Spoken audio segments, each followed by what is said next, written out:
Freedom వేరుశనగ నూనెతో వంటింటి ఊరగాయలకు మన ఊరి రుచిని తెచ్చేద్దాం.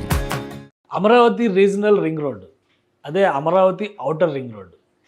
ఈ విషయంలో కేంద్ర ప్రభుత్వాన్ని ఒప్పించి మరి ఆంధ్రప్రదేశ్ సీఎం చంద్రబాబు నాయుడు తన పంతాన్ని నెగ్గించుకున్నారు.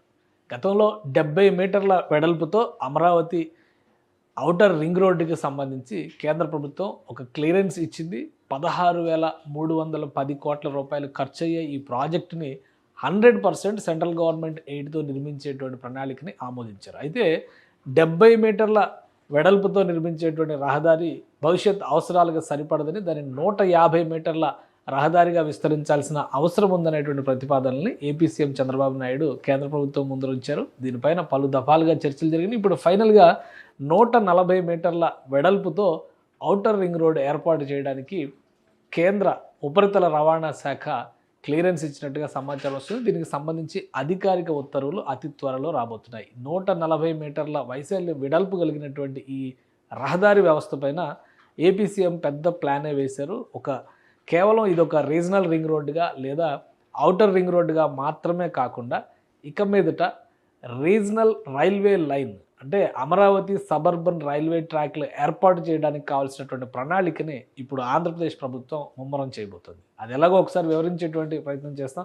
గతంలో ఆంధ్రప్రదేశ్ ప్రభుత్వం చేసినటువంటి పలు ప్రతిపాదనల తర్వాత ఇది కూటమి ప్రభుత్వం అధికారంలోకి వచ్చిన తర్వాత ఫైనల్ అయినటువంటి అలైన్మెంట్ అమరావతి రింగ్ రోడ్డు, అలానే అమరావతి ఔటర్ రింగ్ రోడ్డు లేదా రీజనల్ రింగ్ రోడ్డు అంటారు. ఎందుకంటే ఇందులో 3-4 నగరాలు కలిసిపోయినటువంటి మ్యాప్ ఇందులో ఉంది కాబట్టి ప్రతి ఒక్కరూ దీన్ని రీజనల్ రింగ్ రోడ్డుగానే చెబుతున్నటువంటి పరిస్థితి ఉంది. ఫైనల్గా Amaravati outer ring road project ఇది ప్రపోజ్ చేసింది రాష్ట్ర ప్రభుత్వం.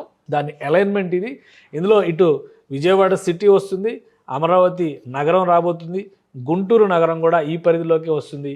దీని అంచుల్లో తెనాలి ప్రాంతం ఉంటుంది. ఇక ఇటువైపు చూస్తే అతిపెద్ద రిజర్వ్ ఫారెస్ట్ కూడా ఈ ఔటర్ రింగ్ రోడ్డు పరిధిలోకి వస్తుంది. సో ఇంత పెద్ద రింగ్ రోడ్డు నిర్మాణం జరిపేటువంటి క్రమంలో గత ప్రభుత్వం అంటే గతంలో చేసినటువంటి ప్రతిపాదన 2017 నుంచి 18 మధ్య జరిగినటువంటి సంప్రదింపుల సారాంశం ఫలితంగా దీన్ని 6 వరుసల రహదారిగా నిర్మించాలనేటువంటి ప్రతిపాదన వచ్చింది. దీనికి కేంద్ర ప్రభుత్వం కూటమి ప్రభుత్వం అధికారంలోకి వచ్చిన తర్వాత ఒక క్లియరెన్స్ కూడా ఇచ్చింది. మొత్తం అంచనాల ప్రకారం చూస్తే కనుక 16,310 కోట్ల రూపాయలు ఖర్చు అవుతుందని చెప్పని అంచనా వేశారు. మొత్తం వ్యయాన్ని కూడా కేంద్ర ప్రభుత్వమే భరిస్తామనేటువంటి భరోసాను కూడా ఇచ్చింది. అయితే ఆంధ్రప్రదేశ్ ప్రభుత్వం ఈ దశలోనే ఒక మెలిక పెట్టింది. దీనిలో చిన్న మార్పులు చేయాలనేటువంటి సూచనలు కూడా కేంద్ర ప్రభుత్వం చేసింది. వాటన్నిటి సారాంశం ఫలితంగా భవిష్యత్ అవసరాలను దృష్టిలో ఉంచుకుని హైదరాబాద్లో 8 వరుసల రహదారిని నిర్మించారు. అది కూడా ప్రస్తుతం సరిపోనటువంటి పరిస్థితి ఉంది. ఆ హైదరాబాద్లో ఔటర్ రింగ్ రోడ్డు ప్రతిపాదన చేసింది 2002, 2003 ఆ సమయంలో. దాని రియాలిటీలోకి తీసుకొచ్చింది 2006, 2008 మధ్య కాలంలో. ఇప్పుడు గత 10-15 ఏళ్ళుగా పెరిగినటువంటి అవసరాల రీత్యా చూసినప్పుడు రింగ్ రోడ్డు విస్తరణ అవసరం అనేటువంటి సంకేతాలు సిటీకి దగ్గరగా ఉండేటువంటి ప్రాంతాల్లో సర్వీస్ రోడ్లను పెంచాల్సినటువంటి పరిస్థితులు కూడా ఏర్పడుతున్నాయి. ఆ క్రమంలోనే ఇప్పుడు ఆంధ్రప్రదేశ్ ప్రభుత్వం ముందస్తు ప్రణాళిక 2050లో అమరావతి పరిసర ప్రాంతాలు ఏ విధంగా ఉండబోతున్నాయి, అప్పుడు భవిష్యత్తులో భూసేకరణ అనేది ఒక పెద్ద సమస్య అయ్యేటువంటి అవకాశం ఉంటుందనే అంశాన్ని దృష్టిలో పెట్టుకుని ఈ 6 వరుసల రహదారిని 12 వరుసల రహదారి స్థాయిలో ప్రతిపాదన చేసింది. దీనికోసం భూసేకరణను కూడా పెద్ద ఎత్తున చేయాల్సినటువంటి పరిస్థితి ఏర్పడుతుంది. ఇప్పుడు నిర్మాణ ప్రణాళికకి దానికి సంబంధించే 70 మీటర్ల బదులు 150 మీటర్ల విస్తరణ కలిగినటువంటి రహదారికి ప్రణాళిక చేయాలనేటువంటి సూచన రాష్ట్ర ప్రభుత్వం చేసింది. దీనిని ఫైనల్గా కేంద్ర ఉపరితల రవాణా శాఖ మంత్రి నితిన్ గడ్కరీతో పలు చర్చల తర్వాత 140 మీటర్ల వైశాల్యంతో అంటే వెడల్పుతో రహదారి వ్యవస్థ ఏర్పాటు చేయడానికి కేంద్రం సుముఖత వ్యక్తం చేసింది. దీనిపైన అలైన్మెంట్ అప్రూవల్ కమిటీ కూడా భేటీ అయింది. క్లియరెన్స్ వచ్చినట్టుగా సమాచారం వస్తుంది. దీని తర్వాత జరగబోయేటువంటి ప్రక్రియను ఒకసారి మనం విశ్లేషిద్దాం. మొత్తంగా రింగ్ రోడ్డుకు సంబంధించి ప్రణాళిక చేసిన విషయాలు చూస్తే కనుక 189.9 కిలోమీటర్ల పొడవు ఉంటుంది. ఇది హైదరాబాద్ రింగ్ రోడ్డు కంటే పెద్దది కాబోతుంది. అంటే హైదరాబాద్ రింగ్ రోడ్డు 150-160 మధ్యలో ఉన్నటువంటి రింగ్ రోడ్డు ఇప్పుడు దానికంటే కూడా మరొక 30 కిలోమీటర్ల వైశాల్యం ఎక్కువ ఉండేటువంటి పొడవు ఎక్కువ ఉండేటువంటి రహదారి అవుతుంది. ఇది 189.89 కిలోమీటర్ల పొడవులో అమరావతి ఔటర్ రింగ్ రోడ్ రాబోతుంది. ఇక మీదట భూసేకరణ చేసేటువంటి విషయంలో కొన్ని జాగ్రత్తలు తీసుకున్నారు. 5 జిల్లాల పరిధిలో వస్తుంది, 23 మండలాల్లో దాదాపు 121 గ్రామాల మీదుగా ఈ రింగ్ రోడ్డు వెళ్తుందని చెప్పని గుర్తించారు. స్వల్ప మార్పులు ఉంటాయి, ఎందుకంటే అలైన్మెంట్ ఇప్పుడు వెడల్పు పెరిగింది కాబట్టి పరిసర ప్రాంతాల్లో ఉండేటువంటి నిర్మాణాలు కానీ, సహజ వనరులకు సంబంధించినటువంటి ప్రతీకలు కానీ వీటిని బట్టి స్వల్ప మార్పులు ఉండేటువంటి అవకాశం ఉంటుంది. ఇప్పటికే ఓఆర్ఆర్కి సంబంధించినటువంటి భూసేకరణ పైన ఈ 5 జిల్లాల్లో కూడా స్పెషల్ డిప్యూటీ కలెక్టర్లని రాష్ట్ర ప్రభుత్వం నియమించింది. కేంద్ర ప్రభుత్వం అప్రూవల్ రాగానే అలైన్మెంట్ మొదలు పెట్టాలనేటువంటి ప్రణాళికని ఇందులో సిద్ధం చేసుకున్నారు. సో ఇక పల్నాడు, గుంటూరు, ఏలూరు, కృష్ణా, ఎన్టీఆర్ జిల్లాల్లో ఈ జాయింట్ కలెక్టర్లందరూ కూడా పనిచేస్తారు. వీళ్ళందరూ కూడా భూసేకరణ పైన ఫోకస్ పెడతారు. కేంద్ర ప్రభుత్వం ఇచ్చినటువంటి క్లియరెన్స్ని దృష్టిలో పెట్టుకొని ఇప్పుడు ఔటర్ రింగ్ రోడ్డుతో పాటు ఔటర్ రైల్వే ప్లాన్ కూడా ఆంధ్రప్రదేశ్ ప్రభుత్వం ప్యారలల్గా కసరత్తు చేస్తున్నట్టుగా సమాచారం.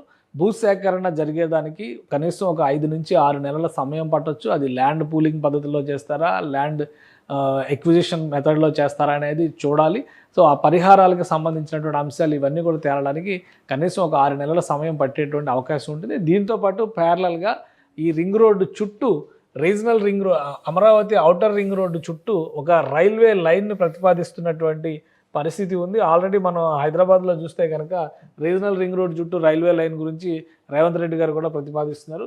ఈ రింగ్ రోడ్డు దగ్గర వేయడం వలన ప్రయోజనం ఏంటంటే ఇటు గుంటూరు నగరం, ఇక్కడ విజయవాడ నగరం, అలానే ఇటువైపు నందిగామ, జగ్గయ్యపేట లాంటి ప్రాంతాలు ఇవన్నీ కూడా వేటికవే పెద్ద పెద్ద నగరాలుగా కనిపిస్తాయి. ఈ కోణంలో చూస్తే కనుక ఇటు సత్తెనపల్లి ఈ ప్రాంతాలన్నీ కూడా ఇటువైపు వస్తాయి, పల్నాడు ఏరియాలోకి వచ్చేటువంటి ఊళ్ళు. సో అన్నీ కూడా కీలకమైనటువంటి ఒక టైర్ 2 సిటీస్, టైర్ 2 టౌన్స్ తరహాలో ఉన్నటువంటి ప్రాంతాలన్నీ కూడా ఈ పరిసర ప్రాంతాల్లో ఉన్నాయి. ముఖ్యంగా ఆంధ్ర ప్రాంతంలో ఉన్నటువంటి రీజనల్ ఏరియాస్ డిస్టెన్స్ చాలా తక్కువగా ఉంటుంది. తెనాలి, గుంటూరు మధ్య 30-40 కిలోమీటర్ల డిస్టెన్స్ ఉంటుంది. కానీ చారిత్రకంగా ఆయా పట్టణాలకు ఉండేటువంటి ప్రాధాన్యాలు డిఫరెంట్గా ఉంటాయి. వీటన్నిటిని దృష్టిలో ఉంచుకునే ఈ రింగ్ రోడ్డు చుట్టూ ఒక రీజనల్ రైల్వే లైన్ ప్రతిపాదన కూడా ఆంధ్రప్రదేశ్ ప్రభుత్వం చేస్తోంది.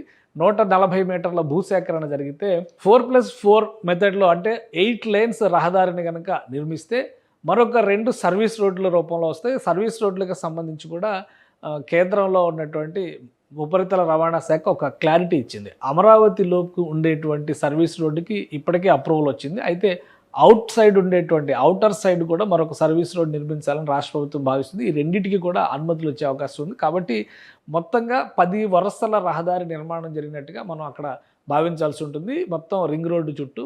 ఇక మిగిలినటువంటి 2 వరుసలకు సంబంధించినటువంటి స్థలంలో రింగ్ రోడ్డు రైల్వే లైన్ ప్రతిపాదించేటువంటి ప్రణాళికని ఆల్రెడీ రాష్ట్ర ప్రభుత్వం కేంద్ర ఉపరితల రవాణా శాఖ దృష్టికి తీసుకెళ్ళింది. అయితే రైల్వే లైన్ నిర్మాణ ప్రక్రియ అనేది రైల్వే బోర్డు, రైల్వే శాఖ పరిధిలోకి వస్తుంది కాబట్టి ఆయా విభాగాలను సంప్రదించాల్సిందిగా కేంద్ర ఉపరితల రవాణా శాఖ సూచించింది. దీనిపైన ప్రత్యేక కసరత్తు చేయడం ద్వారా టోటల్ అలైన్మెంట్లో రైల్వే ట్రాక్ నిర్మాణానికి అయ్యేటువంటి వ్యయం కానీ, ఆయా రూట్స్ కానీ, మార్గాలపైన కానీ మరొక సమగ్రమైనటువంటి అధ్యయన నివేదికను రాష్ట్ర ప్రభుత్వం సమర్పించేటువంటి అవకాశం ఉంది. ఒక వారం రోజుల్లో అమరావతి ఔటర్ రింగ్ రోడ్డుకు సంబంధించినటువంటి అధికారిక ప్రకటన కేంద్ర ప్రభుత్వం చేసేటువంటి ఛాన్సెస్ ఉన్నాయి. అలానే 70 మీటర్ల వెడల్పుతో చేసేటువంటి నిర్మాణానికి 16,000 కోట్ల రూపాయల అంచనా వేసినట్లే ఇప్పుడు భూసేకరణ పెరుగుతుంది. ఎందుకంటే ఆ 16,000 కోట్ల రూపాయల్లో కూడా 12,995 కోట్ల రూపాయలు కేవలం సివిల్ వర్క్స్ అంటే నిర్మాణ ప్రక్రియకి సంబంధించినటువంటి పనులకే ఖర్చు అవుతాయని కేంద్ర ప్రభుత్వం అంచనా వేసింది.